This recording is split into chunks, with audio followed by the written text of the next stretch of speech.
Hi guys, welcome to my channel. मैं हूं फानिया जुवेद। आज मैं आप लोगों के साथ ऑयल का रिव्यू करूंगी और आप लोगों को बताऊंगी ये कैसे हैं। आप लोगों के साथ मैंने पहले भी आलमंड ऑयल और नीम ऑयल का रिव्यू कर चुकी हूं और आप लोगों को ये बताऊंगी ये कैसे हैं। ये बहुत अच्छे और 100% नेचुरल ऑयल है। ये भी और कंपनी का है, ये भी और कंपनी का है। ये दोनों बहुत अच्छे हैं और इनकी पैकेजिंग भी अच्छी है। ये मैंने पंसारी की शॉप से लिया था। आप लोग मेरे चैनल पे इन दोनों की वीडियो देख सकते हो। वो नीम ऑयल की है, वो सेठगनी की प्रोडक्ट है, और वो जो मैंने आलमंड ऑयल आप लोग के साथ शेयर किया है वो भी सेठगनी की प्रोडक्ट है।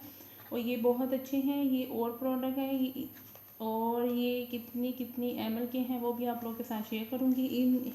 ये वाला जो ऑयल है नीम ऑयल, इससे आप अपने फेस पे लगा के दानों को ख़त्म कर सकते हो, पिंपल को ख़त्म कर सकते हो, एक्ने स्कार्स को ख़त्म कर सकते हो, क्योंकि ये बहुत अच्छा नीम ऑयल है। इसकी खुशबू बहुत अच्छी है। 100% ये नेचुरल है और ये 30 ml का है और इसकी जो प्राइस है वो 100 है।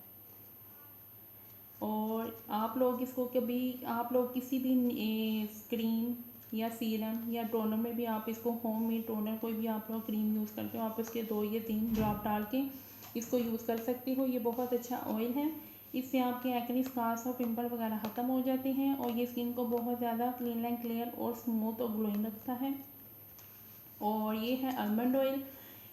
ये भी अच्छा आलमंड ऑयल है। इससे आपके पेट पे अगर आपके पेट में दर्द हो रहा है तो आप इसको दूध में डाल के ऐसे भी इसको पी सकते हो। इसके बहुत ज़्यादा बेनिफिट है। आपकी स्किन को भी बहुत ज़्यादा हेल्दी और ग्लोइंग रखेगा।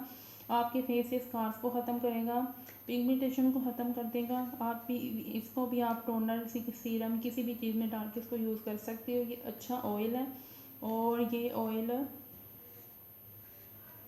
ये भी मेरे ख्याल से ये 25 ml का है और इसकी जो प्राइस है 140 इसकी प्राइस है। इसकी पैकेजिंग कुछ ऐसी है। तो ये बहुत अच्छी हैं। ये मैं बहुत ज़्यादा यूज़ कर चुकी हूँ। इसको मैंने समर में भी यूज़ किया है और विंटर में भी। इसकी ये पैकेजिंग है। तो आप लोग मेरे चैनल पे न्यू है, मेरे चैनल को लाइक शेयर और सब्सक्राइब कर दे। तो आप लोगों ने मुझे इंस्टाग्राम और फेसबुक पे फॉलो करना है। अल्लाह हाफ़िज़, बाय बाय।